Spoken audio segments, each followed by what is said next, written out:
Kweli amtumainiaye Bwana ni kama mlima Sayuni. Celui qui espère en Dieu, il est comme les montagnes de Zion. Ambao hautikisike kamwe. Il ne peut jamais être ébranlé. Wakati wanagonga huku upande, s'il y a quelqu'un qui le fait trembler, kuna mlima inazuia. il y a les montagnes qui l'empêchent. Wakati wanagonga ingine upande, s'il y a des troubles, ingine mlima kule inazuia. La montagne les protège. Wakigonga nyuma, et s'il y a une attaque en arrière, ingine mlima iko kule inazuia. La montagne l'empêche. Wakigonga mbele, et même en avant, ingine mlima iko mbele inazuia. il y a une autre montagne. Mlima Sayuni iko katikati. C'est comme les montagnes de Sion. Unalindwa. Qui est protégé. Na wewe mtumishi wa Mungu unalindwa usiku na mchana. De Dieu, tu es protégé. Mambo yote ambayo kutakuja vita. Et partout il y a la guerre. Kuna yule anakulinda upande wote. Quelqu'un qui te protège. Kumbe usiogope. Alors n'aie pas peur. Inabidi tu kumtumainia Mungu. Il faut seulement avoir confiance en Dieu. Amen. Amen. Mungu abariki waimbaji wetu. Que Dieu vous bénisse. Tunafika muda mzuri. C'est le bon moment. Wa kutoa shukrani zetu kwa Mungu, de donner nos actions de grâce, témoignages.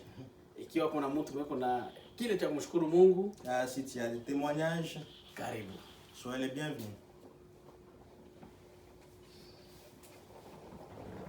Amen, amen. Amen.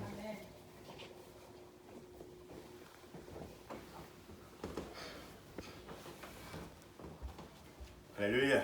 Amen. Gloire à Dieu. Amen. Je commence par remercier le Tout-Puissant tunaanza na mweza yote pour sa grâce. Kwa neema yake.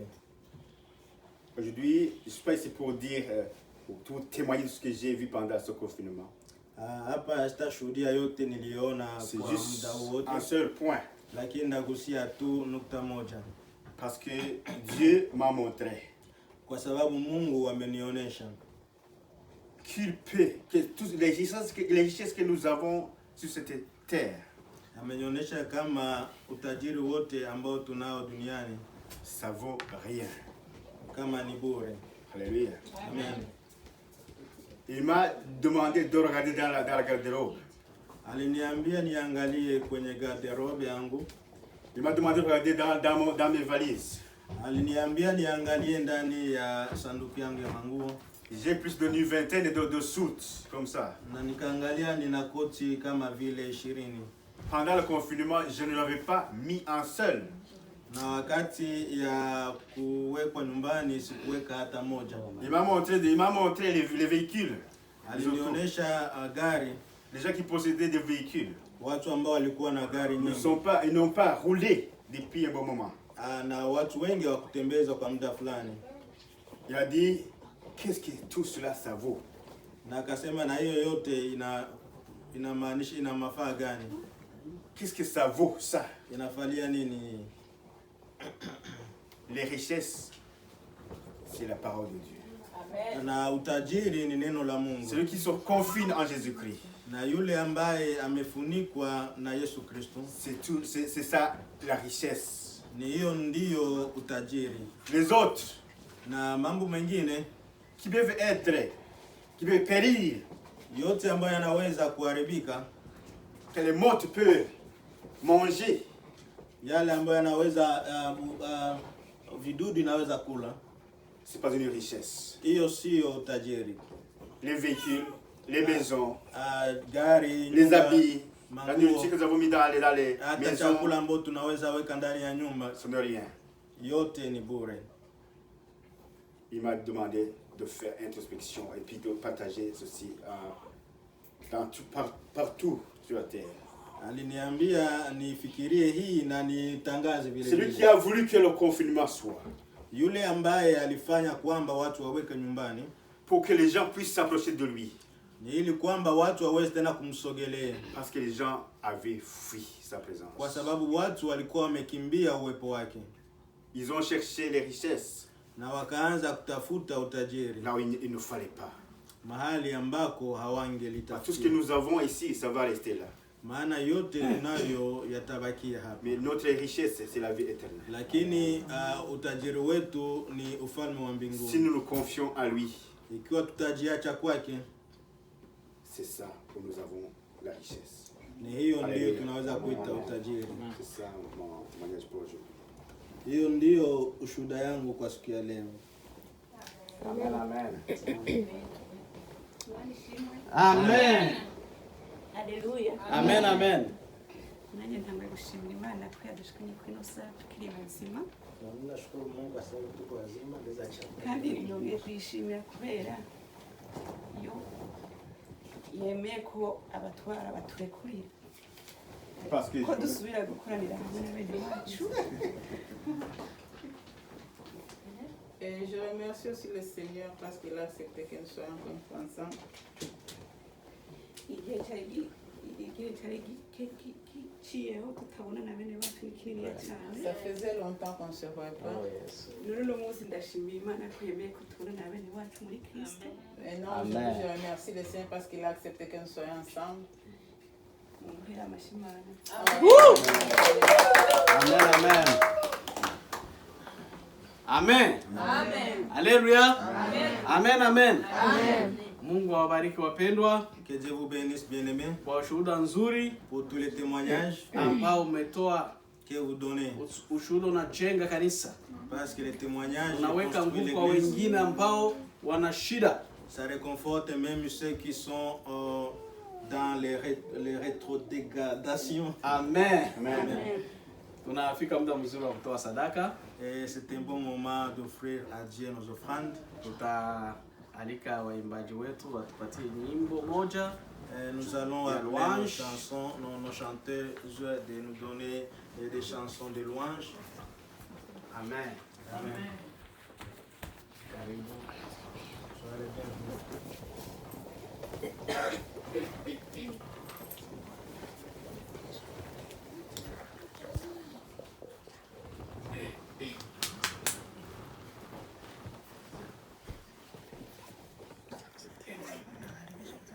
Samira Jehovah, Samira Jehovah, Samira Jehovah, Samira Jehovah, Samira Jehovah, Tambira Jehovah, Tambira Jehovah, Tambira Jehovah, Samira Jehovah, Samira Jehovah, Samira Jehovah, Samira Jehovah, Samira Jehovah, Samira Jehovah, Samira Jehovah,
Amena.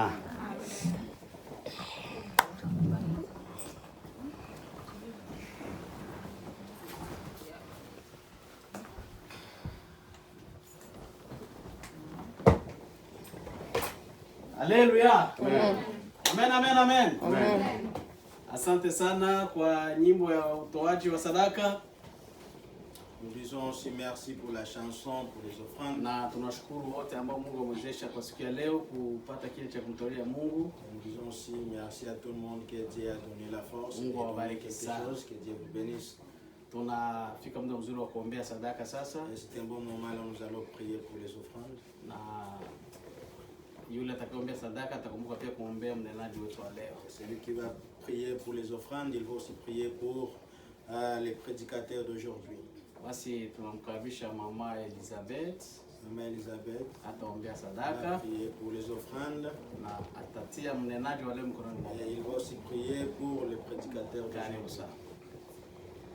urakoze data ujya mu ijuru wemeye ko dushika kuri ino saa mana tukiri bazima watuzigamiye kuri rino joro ryakeye dushikana kuri ino saa tubwigumiye ku mwuka w'abazima kibirengeye kizima n'uhabwa icyubahiro babikoreye mana ishobora byose mana ishobora byose nongeye kukwereka ano mashikanwa yashikaniwe n'abasabyi bawe mana ishobora byose ndakwingiza uyahezagire uhezagire mana ishobora byose ukuboko kwatanze ndakwingiza Imana ishobora byose uhezagire ahagiye kubikwa wongere uhezagire n'ibikorwa agiye gukora ndakweretse data uje wera mu ijuru n'ababuze icyo batanga nabonye Imana ishobora byose n'abana bawe urabazi kandi urabasobanukiwe ndakwingiza Imana ishobora byose ubahezagire wongere uhezagire ibikorwa byabo kibirengeye kizima kugira data uje wera mu ijuru nabazi baramuca gushikanira ku munsi ukurikira kibirengeye kizima nongeye kwereka Imana ishobora byose ibikorwa azokora ndakwingiza Imana ishobora byose uzubihezagire bizagira ikimazi nongeye kwereka Imana ishobora byose ntazoshingirwa uzuhahezagire kibirengeye kizima ndakweretse Imana ishobora byose umukozi agira dushikiriza amajambo yawe Imana ishobora byose uramuzi kandi uramusobanukiwe urazi data uje ko ari umwana n'amaraso uramuzi Imana ndakwingiza Imana ishobora byose umuhezagire wongere umuhagarike ku rutare rutanyiganyiga yongere Imana ishobora byose yasamye akanwa kawe nawe ukabona ishengero ryawe nawe data buja natwe ishengero ryawe duhe gutahura ndakwingiza Imana ishobora byose amajambo tuzakumvira ngana hano hantu uzohezagire naza tuzigame gushika kuri wa munsi w'iherezo ndakwingiza Imana ishobora byose uturinde umwa satani eka n'abadayimoni kugira ntibaze bayanobagure ndakwingiza ndababohesheje data buja ngo mu ijuru mu izina rya Yesu Kristo umukiza n'umucunguzi wacu Imana ishobora byose ugusaba ntubira gusara musabye muri bike unyishuye muri byinshi kandi umumero ubuntu n'imbabazi usabye nizeye byose kubikora ni mu izina rya Yesu Kristo umukiza n'umucunguzi wacu amen. Amen. Acha tumkaribishe mhubiri wetu kwa makofi na vigelegele. Karibu mama, karibu sana. Amen.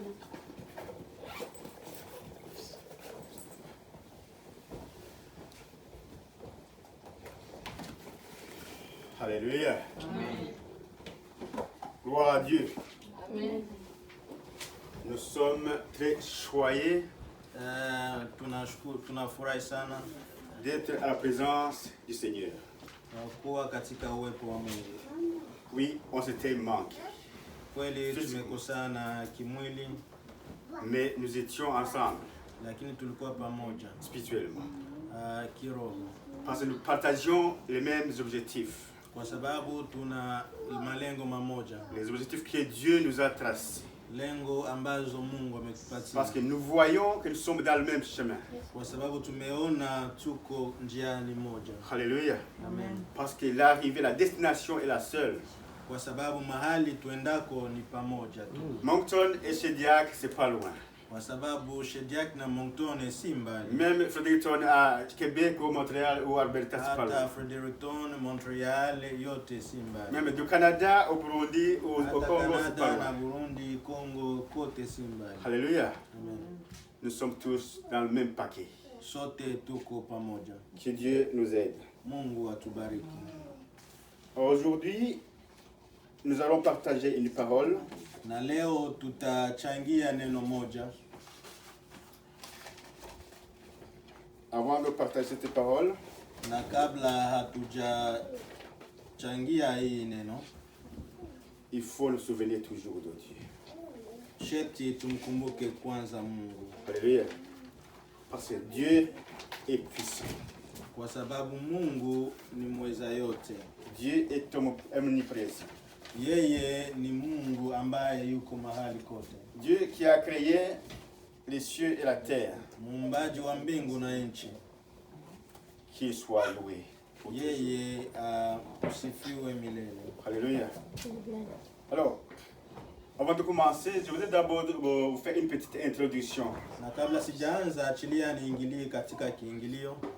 Depuis que le peuple d'Israël kuanzia wakati wa Israeli taifa lake s'était révolté contre le Créateur, walienda kinyume ya muumbaji wao. Alors, il s'était rebellé contre son Créateur. Walienda kinyume ya muumbaji wao. Mais Dieu ne les a pas donc oubliés. Lakini Mungu hakuwasahau. Malgré qu'ils s'étaient rebellés. Ingawaje waliweza kutoka katika mlengo za Mungu. Dieu n'a pas voulu continuer à être en contact direct avec eux. Kweli Mungu hakutaka kuendelea kuwa pamoja nao wakati Parce wote. qu'eux, ils s'étaient rebellés, donc très loin. Donc il y avait comme une grande force entre lui et Kwa le peuple. sababu wao walipinga Mungu na kulikuwa kama nafasi kabambi sana kati yao na Mungu. Mais Dieu a cherché un moyen pour communiquer avec eux. Lakini Mungu alitafuta njia ili kwamba waweze kuongea tena. En passant par un homme. Kupitia mtu. Ici nous allons dire, nous citer Moïse. Na hapa acha tuongee kuhusu mtu ambaye ni Musa. Dieu lui a donné la tâche. Mungu alimpatia kazi. Tous les commandements que Dieu voulait transmettre à son peuple, il passait par Moïse. Na amri zote ambazo Mungu alitaka kuambia taifa lake lilipitia kwa Musa. C'est lui qui les a sortis de l'Égypte. Maana ni yeye ndiye aliwatosha Misri. C'est lui qui devait les conduire à terre promise. Na ni yeye ndiye angeliwaongoza katika nchi la ahadi. Alléluia. Amen. Alors, donc Dieu a passé aussi par les autres comme les prophètes. Na Mungu alipitia kwa wengine kama manabii. Donc parmi ces prophètes, nous allons voir aujourd'hui Ézéchiel. Na baadhi ya wale wanabii tutaenda kumuona Ezekiel. Donc, alléluia. Amen, amen. Alors, Ézéchiel était parmi les Israélites qui étaient déportés à Babylone. Na Ezekieli alikuwa miongoni mwa Waisraeli ambao walienda Babiloni. En 599. Kwa mwaka wa 519. À 597. 597. 597. Kwa 597. Avant Jésus-Christ. Kabla Yesu kuzaliwa. Amen. Alléluia. Amen. Donc, c'était sous le roi Nebuchadnezzar. Na hiyo ilikuwa wakati wa ufalme wa Nebukadnezar. Alléluia. Amen. 4 ans plus tard.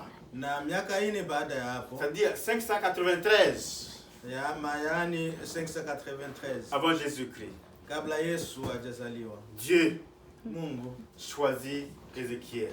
Mungu kamchagua Ezekieli à son service. kwa utumishi wake. De prophète. Ya unabii. Alléluia. Alors, Ézéchiel accepte la tâche que Dieu lui a donnée. Ezekieli akaitika kazi ambayo Mungu alimpatia. Depuis ce temps-là, il commença à avertir le peuple.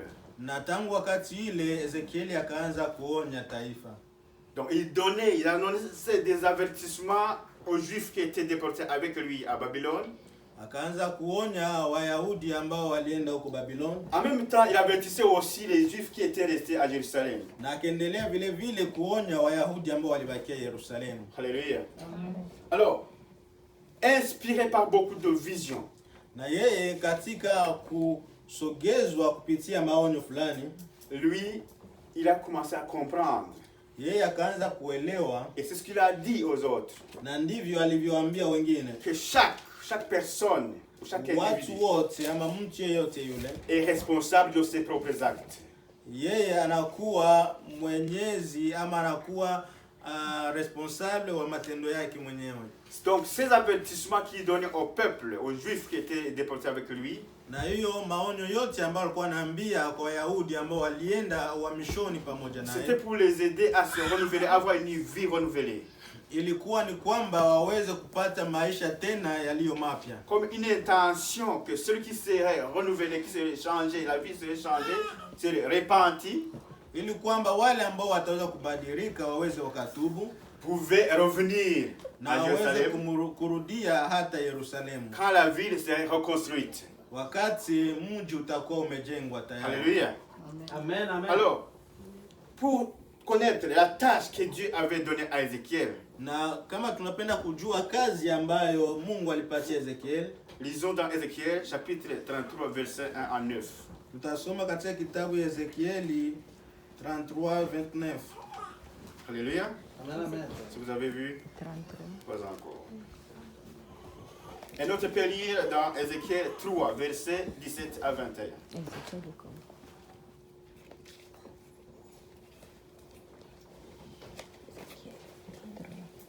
Vous avez trouvé? Sinon, je peux lire. Ézéchiel, et notre va chercher dans Ézéchiel 3, verset 17 à 21. Puis nous commençons par Ézéchiel, chapitre 33, verset 1 à 9. Je lis au nom de Dieu. La parole de l'Éternel me fit adresser en ces mots. Fils de l'homme, parle aux enfants de ton peuple et dis-leur, lorsque je fais venir l'épée sur un pays et que le peuple du pays prend dans son sein un homme et l'établit comme sentinelle, si cet homme voit venir l'épée sur le pays, sonne la trompette et avertit son peuple, et si celui qui entend le son de la trompette ne se laisse pas avertir et que l'épée vienne le surprendre, son sang sera sur sa tête.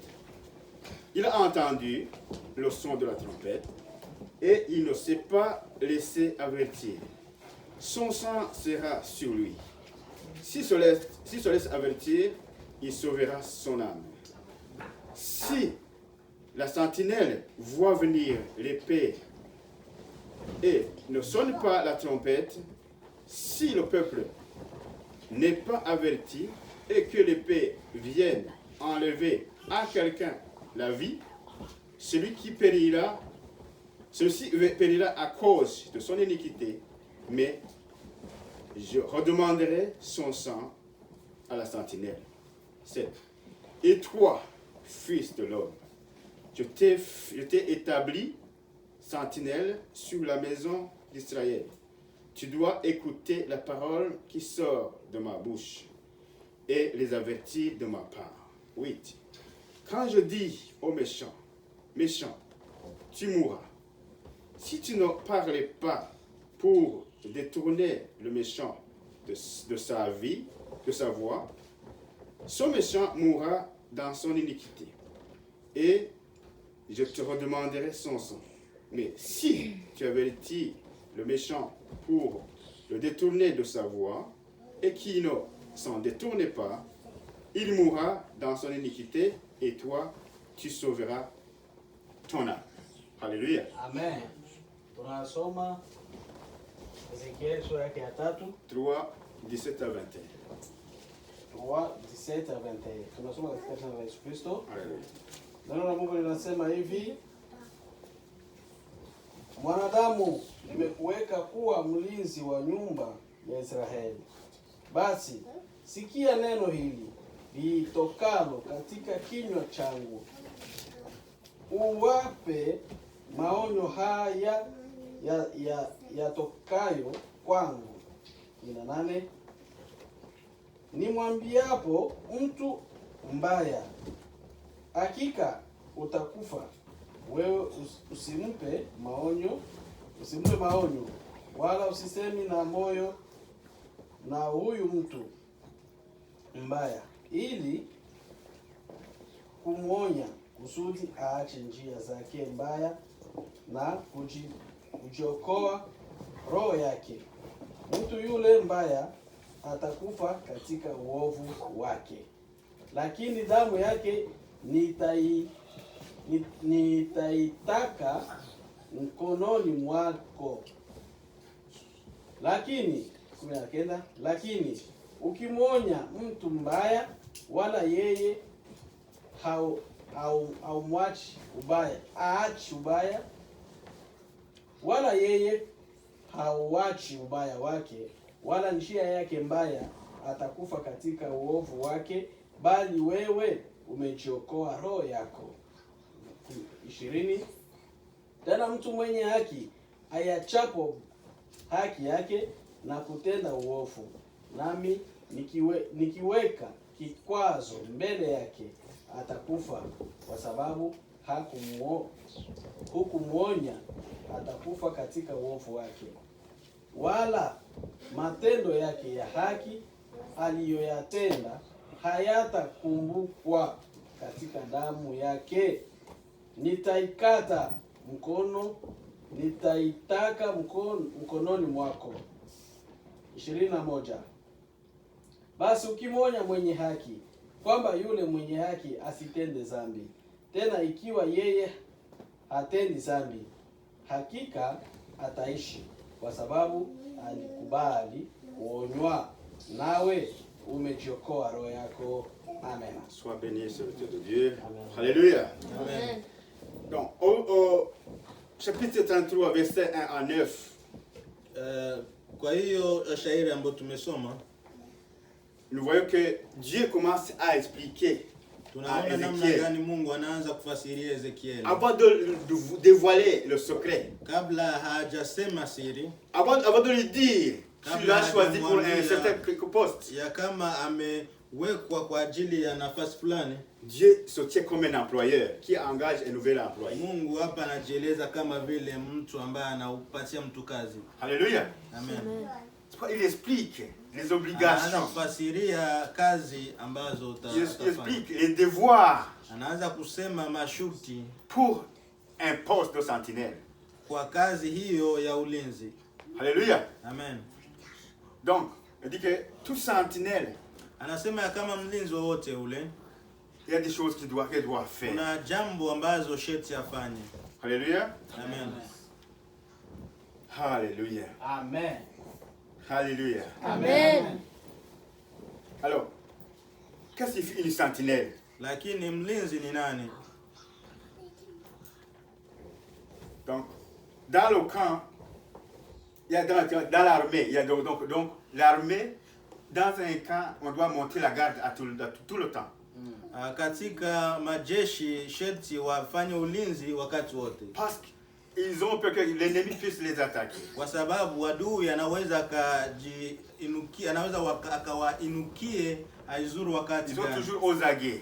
na kwa hiyo wanakuwa katika ulinzi. Alléluia. Amen. Donc l'ennemi peut venir par surprise. Maana adui anaweza akawachomokee pasipo kujua kwa ghafla, Alors, une sentinelle, na kwa hiyo mlinzi c'est lui qui doit veiller. ni yule sharti afanye akeshe, C'est lui qui doit surveiller ni sharti pour aendelee éviter. kuchunguza Pour éviter toute surprise. ili kwamba kusikuye shambulizi ghafula. Alléluia. Amen. Je me souviens quand j'étais dans mon pays, il y a des fois on faisait des rondes. Na kumbuka wakati tulikuwa ndani ya kampi, watu wengine mara nyingine Wafanya walikuwa ronde, wanazunguka wafanye ulinzi. Alléluia. Amen. Amen. Alors, au niveau spirituel, Na katika maisha ya kiroho, donc, dans une sentinelle, c'est quelqu'un qui doit monter la garde. Comment? mlinzi ni sharti afanye ulinzi, lakini namna gani? Dans la prière. Katika maombi. Alléluia. Amen. Que Dieu nous aide. Mungu atuwezeshe. Est-ce que nous sommes des sentinelles? Je, tuko walinzi? Dieu a donné la job là, ou le poste de sentinelle à Ézéchiel. Mungu alipatia Ezekieli kazi ya mlinzi. Il y a des fonctions d'une sentinelle. Na kunakuwa kazi za mlinzi. Celle qui donne la job aussi sentinelle. Na ile kazi ambayo imepewa kwa mlinzi. Alléluia. Amen. D'abord, la sentinelle c'est quoi? C'est un prophète. Lakini mlinzi tena anaweza akawa nabii. Alléluia. Amen. Parce que lui, il parle au nom de Dieu. Kwa sababu yeye anaongea kwa jina la Mungu. Il retranscrit la voix Yeye anapana et la parole na de Dieu. maneno ya Mungu. C'est un messager de Dieu. Yule ni mnenaji wa Mungu. Celui qui avertit, qui apporte la vérité de Dieu au peuple, à Yule l'humanité. ambaye anaonya na analeta kweli ya Mungu kwa mataifa. Alléluia. Amen. Aussi, une sentinelle, c'est un intercesseur. Mlinzi tena ni yule ambaye ni muombezi. C'est lui qui plaide Ni yule ambaye anaombea, en faveur d'autres gens anaombea wengine auprès d'une autre personne. kwa mtu mwingine. Ouais, donc, si je donne l'exemple d'un accusé à la cour. Ni kama vile ya yule ambaye analeta mashitaki kwenye koti. Un avocat qui va plaider pour l'accusé. Na mtu mwanasheria ambaye ataenda kutetea yule Auprès ambaye alishtakiwa de la jury, des membres de la cour. kwa yule ambaye anakuwa mwenye haki ama anakuwa judge. C'est comme un intercesseur. Yule anakuwa kama muombezi. Alors, la sentinelle Na mlinzi qui agit comme intercesseur, yule ambaye anatumika kama muombeji, il doit transmettre sherti apane, les doléances, il doit connaître les doléances du peuple. ni sherti ajue nini hitaji ya taifa. Il va avoir les besoins Sherti ajue nini taifa linahitaji. et puis les transmettre à Dieu. Na hapo tena naweza kaipeleke kwa Mungu akumwambia. Alléluia. Amen. Amen. Et puis, quand Dieu donne les réponses, Na wakati Mungu anapana majibu, la sentinelle voit en premier les réponses puis les transmet au peuple. sherti yule mlinzi apate majibu na kuipelekea taifa. Alléluia. Amen. Je vois que je te établis. Na Mungu anasema mimi nimekuweka, Je t'établis mimi nakuweka comme sentinelle kama vile mlinzi sur la maison d'Israël. kwa nyumba ya Israeli. Donc Ézéchiel devait veiller sur la maison Kwa d'Israël. hiyo Ezekieli sherti ankeshe kwa ajili ya Israeli. Qu'est-ce que ça nous dit aujourd'hui? Lakini natuambia nini leo? La maison d'Israël, Na nyumba ya c'est Israeli l'église d'aujourd'hui. ni kanisa la leo. C'est le corps de Christ. Ni mwili wa Yesu Kristo. Alléluia. Amen. Je t'établis comme sentinelle Neno la sur Mungu l'église. linasema ninakuweka kama vile mlinzi wa Tu dois kanisa. veiller sur l'église. Sherti ulinde kanisa. Alléluia. Amen. Tu dois veiller. Sherti ulinde kanisa. Parce que ce qui te donne Kwa sababu yale ambayo imepana, cet emploi yule ambaye anapana hiyo kazi est aussi sentinelle. naye ni mlinzi. Dieu est une sentinelle par excellence. Maana Mungu ni mlinzi mkubwa. Alléluia. Amen. Psaume 121, verset 4. Na psaume ya Mazaburi 121. La Bible déclare que celui qui garde Israël Biblia inasema yule ambaye ilinda Israeli ne sommeille pas, halale, ne dort pas. hawezi kusinzia. Alors, si tu es sentinelle, il ne faut pas que tu dors. Kwa hiyo wewe ukiwa mlinzi Tu ne dois pas usilale. sommeiller. Haupaswi ukasinzie. Dieu avait vu la vocation d'Ézéchiel. Na Mungu C'est alipoona pourquoi il a hiyo embauché. mwito ya Ezekieli, Alléluia. amen, Il lui dit de veiller sur Israël. na akamwambia wewe kesha kwa ajili ya Israeli. Comme Dieu était la sentinelle sur Israël, Kama vile Mungu alikuwa mlinzi wa Israeli, maintenant il donne le poste à Ézéchiel de veiller sur Israël. na akapatia Ezekieli naye hiyo kazi ya kuendelea kulinda Israeli. Souvenez-vous là, ce temps-là, ils étaient dans la déportation à Babylone. Na ukumbuke kama kwa wakati ule walikuwa katika uhamishoni Ils huko devaient Israeli. continuer à veiller sur eux. Na sherti wangeendelea kuwalinda. Alléluia. Amen. Amen. Que Dieu nous aide. Amen. Mungu atuwezeshe. Donc, une sentinelle doit avertir. Kwa hiyo mlinzi sherti aonye. Pour avertir, il faut écouter attentivement ce que Dieu dit. Lakini kwa kuonya sherti usikie vizuri namna Mungu anasema. Il faut comprendre le message que Dieu te donne. Sherti uelewe yale maneno ambayo Mungu amekupatia. Alléluia. Amen. Donc, si Dieu dit, tu dois écouter Na kama nimesema sheti usikie, la parole qui sortira de ma bouche. sheti usikie yale maneno yatokayo kinywani mwangu. Alléluia. Amen. La santé doit bien écouter, Sheti mlinzi aelewe na kusikia vizuri. comprendre, Na aelewe. et puis aller avertir le peuple. Na hapo aende aonye taifa. Et puis pour avertir le peuple, Na kwa kuenda onya taifa, il doit transmettre le message intégral de Dieu. sheti atangaze maneno kama vile ilivyo ya Mungu. Elle ne peut pas modifier le message que Dieu lui a donné. Hawezi akabadilishe yale Mungu Tu ne amemwambia. peux pas changer, tu ne peux pas retrancher, Hawezi ukabadilishe ama ukaondoe tu ne peux pas maneno. ajouter non plus. Na hawezi ukaongeza vile vile. Alléluia. Amen. Ézéchiel 3, 18 et 19. Na Ezekieli 3, 18, 19, 33, 8 et 9. 33, 8 et 9. Dieu dit, si je dis aux méchants, Mungu anasema wakati ninaambia mtenda dhambi, tu mourras, wewe utakufa, tu dois faire ça, la même chose. nawe sheti uende useme hivyo. Tu vas avertir la personne ou la situation, tu vas voir la situation dans tes mains. Utaenda kumweleza hivyo hivyo na kuchukua hiyo hali kama vile ilivyo. Si tu n'avertis pas le peuple, Na kama wewe hautaki kuonya taifa, si tu n'avertis pas la personne, kama hutaki kuonya huyo mtu, et que Dieu t'a donné le message d'aller l'avertir, na japokuwa Mungu amekupatia neno ili kwamba uweze ukaende ukamwonye, si la personne reste dans ses iniquités, dans ses péchés, dans na ses kama crimes, mtu anabakia ndani ya hiyo shida zake ama ndani ya dhambi et zake, que il meurt dedans, na hapo anakufa ndani ya hizo dhambi, Dieu va t'accuser toi. Mungu atakushtaki C'est wewe pas- ama il dit, atakuhukumu je wewe. te recommanderai son sang. Na Mungu anasema nitakulomba damu yake. Alléluia. Amen, amen. Mais si tu l'avertis Lakini ikiwa wewe utamwonya et qu'il ne change pas le qui est na yeye averti, hataki kubadilika, ijapokuwa il n'a wewe pas voulu ulimwonya, entendre, kwa sababu yeye hakutaka ou il n'a kusikia pas voulu comprendre, ama yeye hakutaka jua kuelewa, il a négligé. yeye alizarau.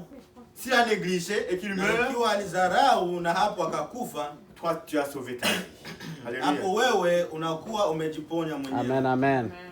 Je me souviens, un jour j'avais eu un message Nimekumbuka wakati moja nimepata en neno 2003. kwa mwaka wa 2003. Dieu m'avait dit d'aller avertir l'église. Il m'avait donné un message. Mungu alinipatia neno niende kuambia kanisa. Je n'ai pas compris le message. Na mimi sikuelewa ujumbe huo. Je n'ai pas voulu transmettre le message. Na mimi sikutaka kusema hiyo ujumbe. J'ai refusé. Na mimi nikakataa. Deuxième fois, Na siku ingine tena il s'est révélé à moi. tena akanionyesha. Il m'a dit, c'est moi l'Éternel, c'est pas quelqu'un d'autre.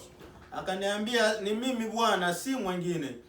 Apporte son message à l'église. Wewe chukua ujumbe hii, Va peleka avertir, va kanisani, leur uende dire, kuonya c'est kanisa. Uende waambie mabaya J'ai yao. dit non. Je ne sais pas si tu es Dieu qui me parle. Na nikasema mimi sijue Une ama sina première uhakika fois, kama ni wewe. deuxième Mungu. fois, Ya kwanza, ya pili, un mois après. na cha mwezi moja. Le même message est venu pendant l'église. Tena hiyo ujumbe kanijilia nikiwa kanisani. À la fin du service, Na mwisho wa ibada, quand il voulait commencer à prier pour clôturer le service, wakati walikuwa wakianza omba ili kwamba waweze kukamilisha ibada kumalizia hapo. la voix est venue à moi. Tena sauti kanijilia. C'est moi ton créateur, c'est moi Dieu. Nikasema mimi muumbaji wako, Je mimi te donne le message pour la Mimi première fois. nimekupatia ujumbe kwa mara ya Tu kwanza, as refusé. ukakataa. Deuxième fois, Ya tu as pili refusé. nikafanya hivyo hivyo, ukakataa. Maintenant, c'est la troisième fois. Na sasa hii ni mara tatu. Je veux te montrer que je suis l'Éternel. Na nataka kuonesha kama mimi ni Bwana. À la porte, on va se rencontrer là. Na kwenye mlango tutaonana hapo. À la porte. Kwenye mlango tutaonana hapo. Tu vas essayer de sortir. Utajaribu kuondoka, Je vais te punir devant toute l'assemblée. lakini nitakuhukumu kama mbele ya watu wote. Alléluia. Amen. J'ai commencé à trembloter. Hapo nikaanza nikatetemeka J'ai hapo. pris un petit papier. Nikachukua karatasi, J'ai écrit un petit message. nikaandika ujumbe, J'ai envoyé à l'altar. nikatuma kwenye kwenye wachungaji. Alléluia. Amen. Le pasteur principal Na mchungaji mkubwa, a vu le message. wakati mchungaji aliona ujumbe A dit, hiyo, arrêtez s'il vous plaît, Akasema muachie hapo kabisa. Ne faut pas clore leur service, pas encore. Musimalizie ibada mahali hapa. Il y a quelque chose que Dieu peut faire Kuna maintenant. kuwa jambo ambayo Mungu anataka. Il y a un message que Dieu veut vous transmettre. Ujumbe ambayo Mungu anataka kunena mahali. Est-ce que vous êtes d'accord d'écouter la parole? Je, muko tayari kusikia neno? Toute la congrégation a dit oui, nous sommes Watu wote prêts. wakasema ndio, tuko tayari. Ça m'a pris 30 minutes de plus. Na hiyo ikanichukua kama vile dakika. Imaginez à la fin du service. Na angalie mwisho wa ibada. Il y avait des gens qui se sentaient fatigués, qui voulaient rentrer à la maison. Watu ambao walikuwa wamechoka tayari na walitaka kurudi. Il y avait des gens qui commençaient à avoir faim. Na kulikuwa watu ambao walikuwa wameanza kusikia njaa. Mais quand j'ai commencé à parler, lakini wakati nilipoanza c'est comme la faim pour était fini. Ni kama vile njaa yote ilikuwa imeondoka. Ils ont eu de la vigueur, ils ont écouté attentivement ce que je disais. Wakapata nguvu na wakaanza kusikia yale ambayo nilienda kunena. Na après que j'ai fini, na wakati nilipomaliza, le pasteur a dit merci. Na mchungaji akasema asante kwa ujumbe. On attend que ça puisse se réaliser. Nasi tunangoja ili kwamba et moi j'étais sauvé ma vie. Na mimi nikaponya maisha yangu. Dieu dit merci mon enfant. Nami na Mungu akasema asante mwanangu. Alléluia. Amen, amen. Merci. Donc le message, la sentinelle, quand Dieu te donne un message à transmettre, na kwa hiyo ikiwa mlinzi na Mungu anakupatia jambo uende ukanene, il faut transmettre le message. Sharti useme ujumbe jinsi ilivyo. Comme il t'a donné le message. Na jinsi alivyokupatia. Ne pas modifier le message. Usibadili lolote lile. Alléluia. Amen. Que Dieu nous aide. Mungu atuwezeshe. Que Dieu nous aide mes amis. Mungu atuwezeshe rafiki zangu. Alors, au verset 18, na kwa shairi ya 14, ça dit, je te recommanderai ce sang si tu ne l'avertis pas. Mungu anasema kama mimi nitakuomba damu yake ikiwa wewe hautaki kuwa. Au verset 19, na kwa shairi ya 19, tu auras sauvé ta vie si tu l'avertis et qu'il néglige ou qu'il refuse de t'écouter.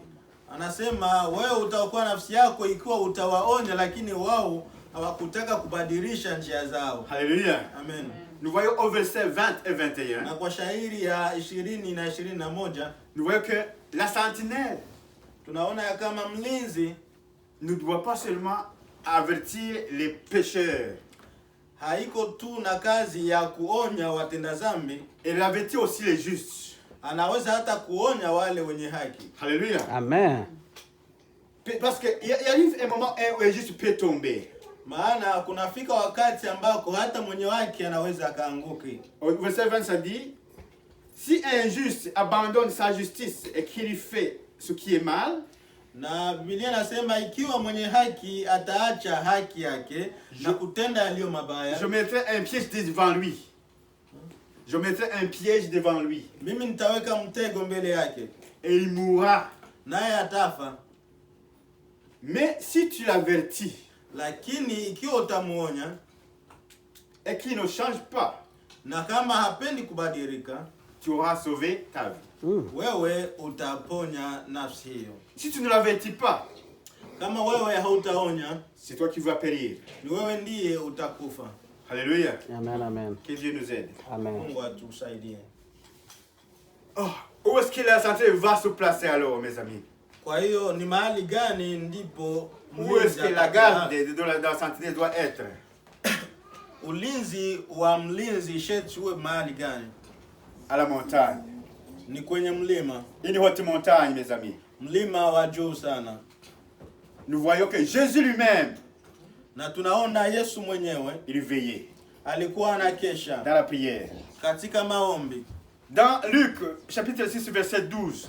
Na kitabu ya Luka, ça montre que Jésus allait à la montagne pour prier. Inaonyesha kama Yesu alikuwa anaenda mlimani kwenda omba. Il y a un jour il a dit aux disciples. Na kuna wakati nyingine aliambia wanafunzi, vous n'avez pas même veillé une seconde. Akasema, je, hamkukesha hata dakika moja? Alléluia. Que Dieu nous aide. Amen. Mungu atusaidie. Nous devons aller à une tour. Il y a une tour. Il y a des gens qui ont dit tour, des tours. Na kunakuwa kama vile tawa ama mlinzi tawa, tuseme tena tawa. Mnara. Mnara, ya.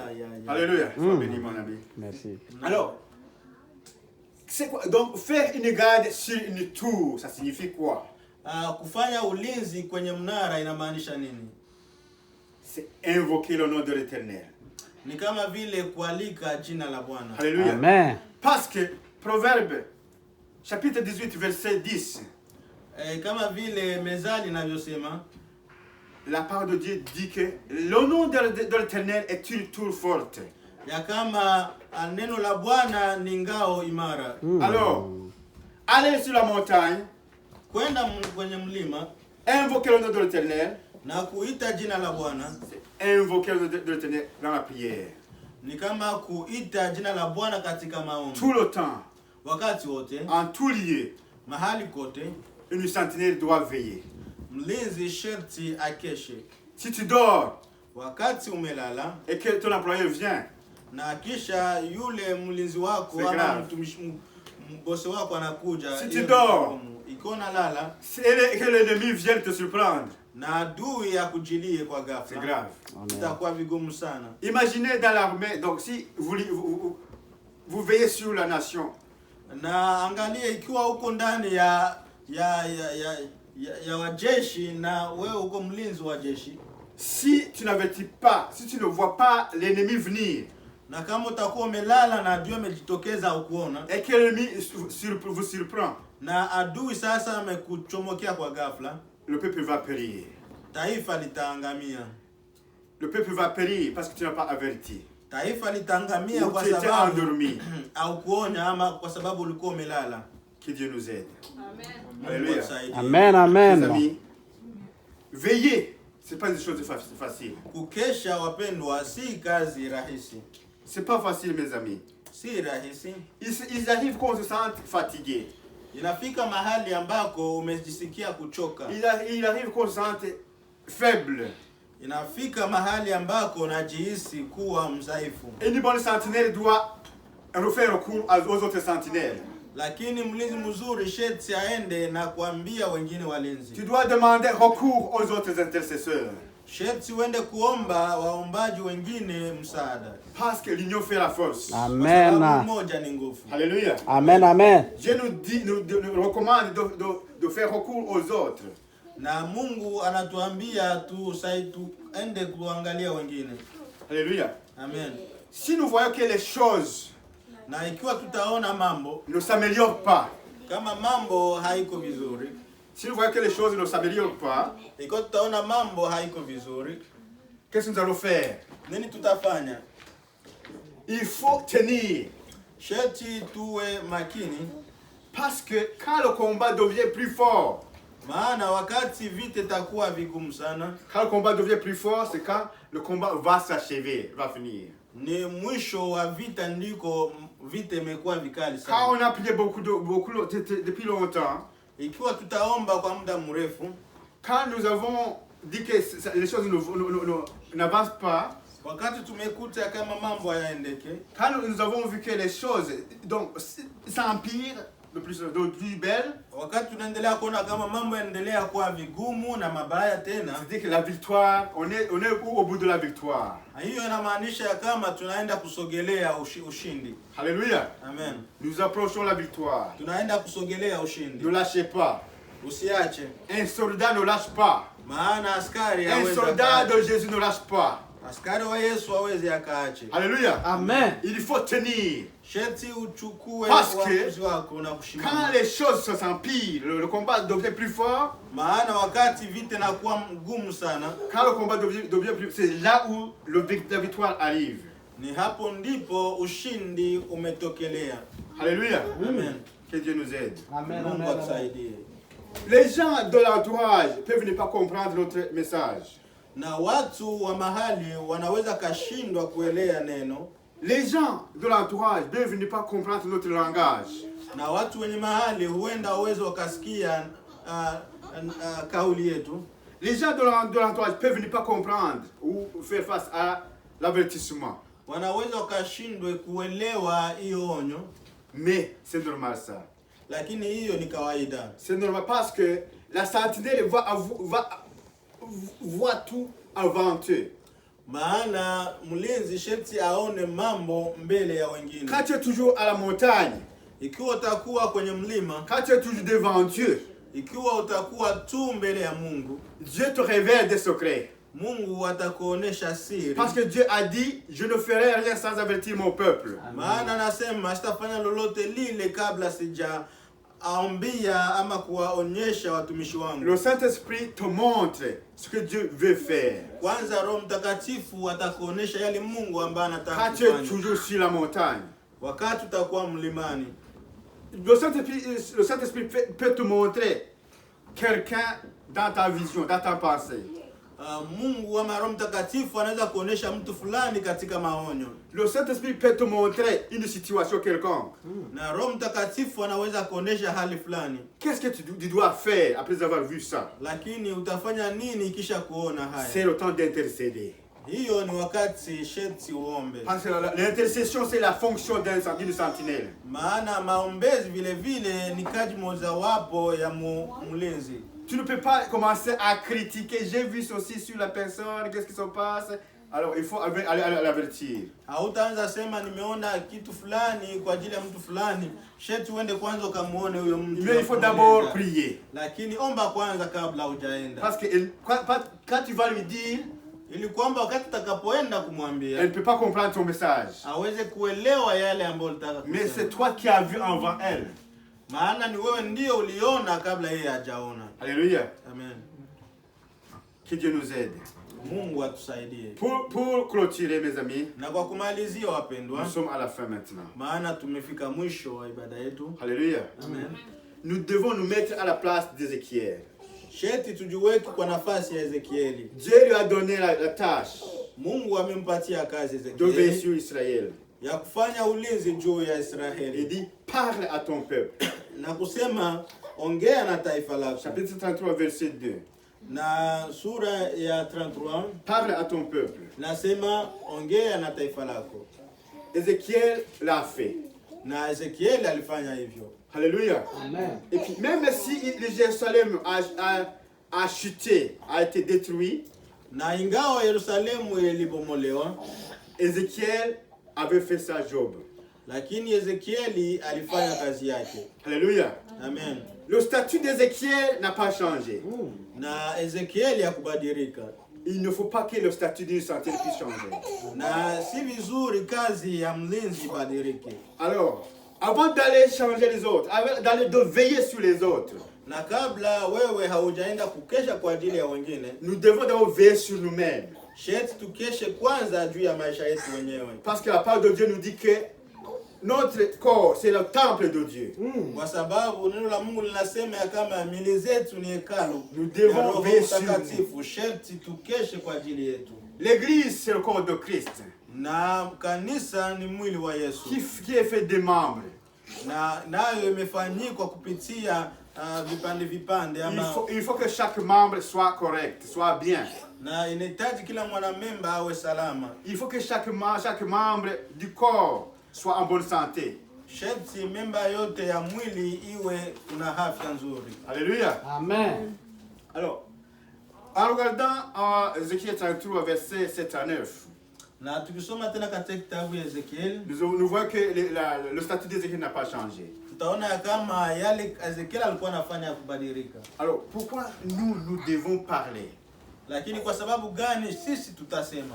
Nous parlons parce que nous sommes la bouche de Dieu. Nasi tunasema kwa sababu sisi ni kinywa ya Mungu. Nous parlons parce que nous sommes des trompettes qui sonnent l'alarme. Sisi ni baragumu ambayo imetangaza kitu fulani. Nous parlons parce que nous voulons sauver les vies. Tunaongea kwa sababu tunataka kuokoa watu. Alléluia. Amen. Nous parlons pourquoi? Nous parlons pas pour briser, pour détruire les œuvres de l'ennemi. Katika kuongea tunavunja na kuharibu kazi za mwovu. Nous préparons le corps de Christ à son Na hivyo retour. hivyo tunakuwa tumeandaa mwili wa Yesu kwa kurudi Nous kwa devons Bwana veiller. Yesu. Sherti tukeshe. Nous devons veiller jusqu'à la fin. Sherti tukeshe hata mwisho. Il ne faut pas que le retour de Jésus nous soit une surprise. Na isingelikuwa vizuri kuja kwa Yesu iwe kama ghafla kwetu. Même s'il y a de bonnes surprises, mais ça ne devait pas être une surprise pour nous. Hata kama kuna kuwa ghafla ambazo ni nzuri, lakini hiyo haingelikuwa vizuri. Alléluia. Amen. Que Dieu nous aide, mes amis. Mungu atusaidie wapendwa. Que Dieu bénisse sa parole. Mungu abariki neno Veillons. lake. Tukeshe. Veillons jusqu'à la fin. Tukeshe hata mwisho. Seigneur Jésus, je dis merci. Bwana Mungu, nasema asante. Je dis merci pour ta parole. Nasema asante kwa sababu ya neno lako. Tu nous as choisis parmi ce monde pour être la sentinelle. Umetuchagua katika dunia hii ili kwamba tuwe walinzi. Nous voulons être fidèles à toi.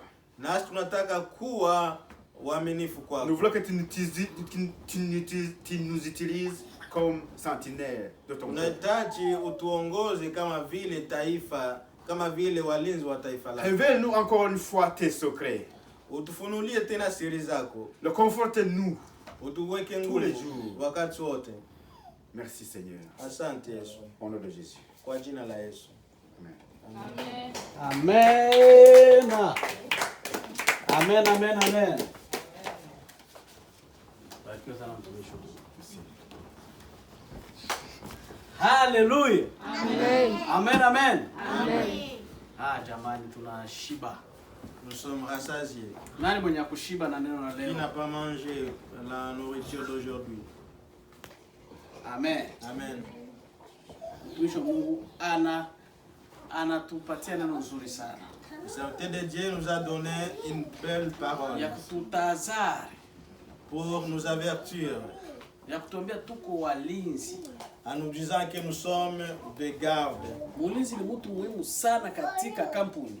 Des gardes sont des personnes très importantes dans toute organisation, Mulinzi ni mtu mzuri sana katika nyumba. même dans la maison. Amen.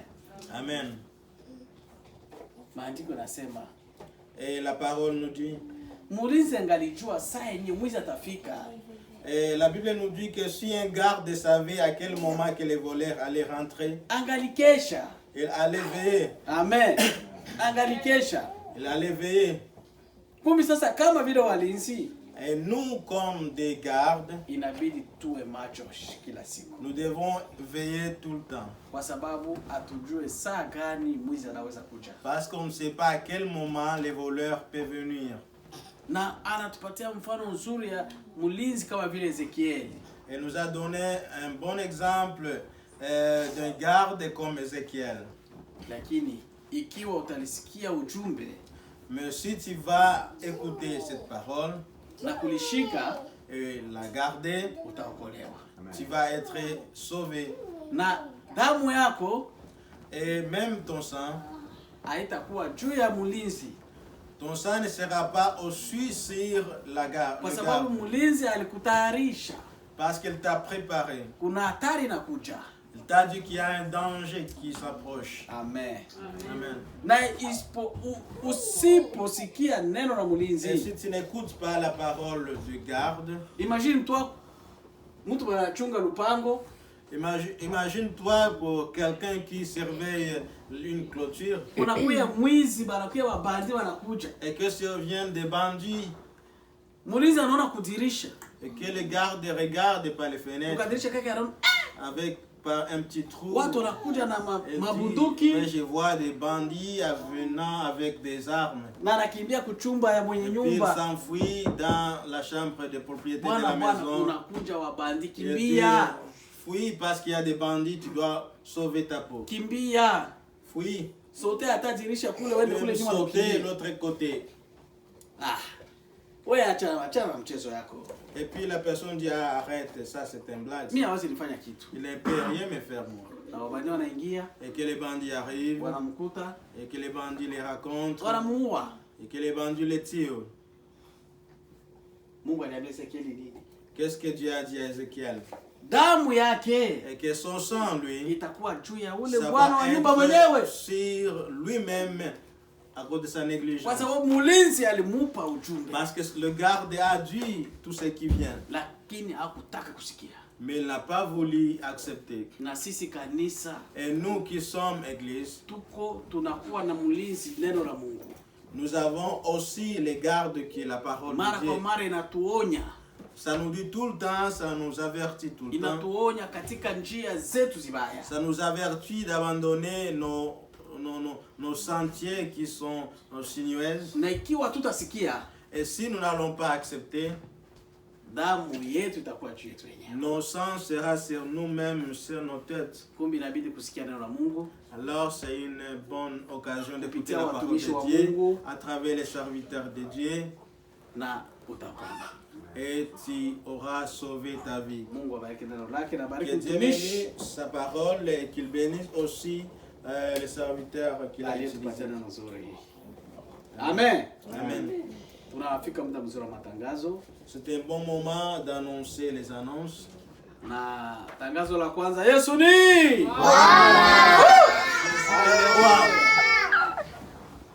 Jésus est le roi. Kweli iko Bwana. Jésus est le Seigneur. Tangazo la kufuata Et la deuxième annonce, ni kuhusu dimanche prochain. ça concerne le dimanche prochain. Siku ya Mungu ijayo ni sikukuu ya Pentekoste. C'est le jour de Pentecôte. Na tunajua kwamba kanisa, Et on sait très bien que l'église, msingi wa kanisa ni Pentekoste. nous savons que la fondation de l'église, c'est le jour de Pentecôte. Ou Ule le ni sikukuu Pentecôte. yetu kubwa sana sisi wa Kristo. C'est un grand jour pour les chrétiens. Kwa hiyo tujiandae. Nous devons nous préparer. Juma hii À cette semaine, ni juma ya kujiandaa. c'est une semaine de préparation. Amen. Amen. Kwa hiyo hatujajua On ne sait pas encore. ikiwa tutaingia kanisani ama namna On ne gani. sait pas encore si on va être à l'église ou non. Tumeona ma news habari ambao Premier Minister wamesema En regardant les informations venant du Premier ministre, ya kwamba tangu vendredi le 29 il dit depuis vendredi le 29, kanisa linaweza kuruhusiwa 50 personnes kuingia ndani. on dit qu'on peut être accepté si on est 50 à l'église. Na ikiwa itakuwa hivyo, Et si tel sera le cas, tutaongea na wenyeji wa kanisa. on va parler avec les propriétaires de Tujue ya l'église. kwamba eske watafungua dimanche ama je. Et on saura s'ils vont ouvrir les dimanches ou Eske non. wataturuhusu dimanche ama je. Est-ce qu'il va nous permettre ou non. Na katika wiki hii tutaandika message kwenye WhatsApp yetu ya groupe. Et cette semaine, on va vous donner les informations par WhatsApp. Amen. Haleluya. Amen. Kusudi tujue kwamba dimanche tutaingia kanisani ama namna gani. Alors vous saurez si on va être à l'église ou non. Tutaangalia namna tu respecter les 50 personnes. Et on va respecter ces nombres, les 50 personnes. Amen. Amen. Kumi tujiandae Alors on va se préparer. kiroho On va se préparer aussi spirituellement. ili tupokee Roho Mtakatifu. Afin qu'on puisse recevoir le Saint-Esprit. Amen, amen. Amen. Tangazo la tatu Et l'autre annonce, ni kuhusu mchango kwa ajili ya malipo ya kanisa. ça concerne les contributions pour l'église. Tunajua wazi kwamba Nous savons très bien que wamesema ikiwa kanisa halitaanza mwezi wa 6 si l'église ne va pas commencer en juin, hatutalipa. on ne va pas payer. Lakini kama kanisa litaanza, Mais si l'église commence en juin, sharti tulipe 600 ya dola. nous devons payer $600. Na hivi tumeshasikia kama una uwezekano kanisa lianze. Et on a déjà entendu qu'il y a un moyen que l'église commence. Kumbi inabidi tu sisi kujiandaa. Alors nous devons nous préparer. Ikiwa tutaingia le 31, Si on va commencer les 31, manake le premier tutalipa $600 ya mwezi wa 6. nous devons payer $600 pour juin. Amen, amen.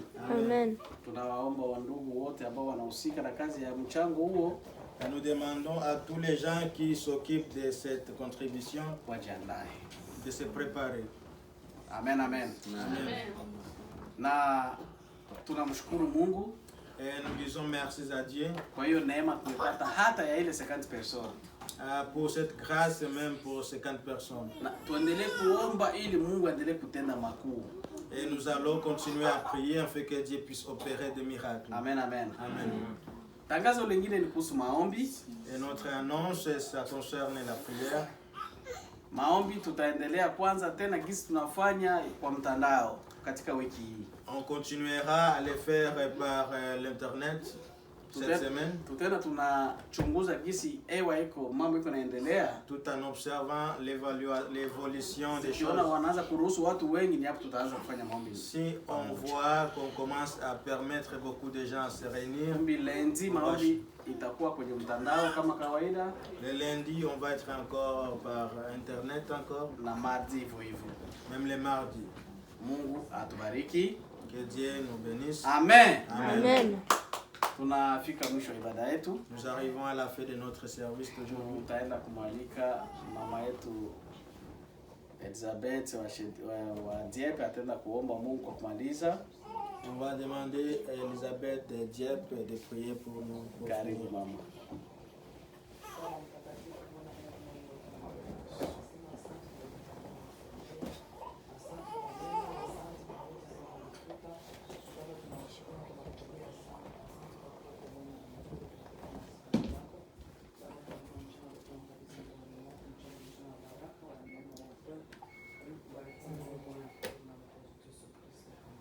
Amen. Alléluia. Amen. Shalom. Shalom.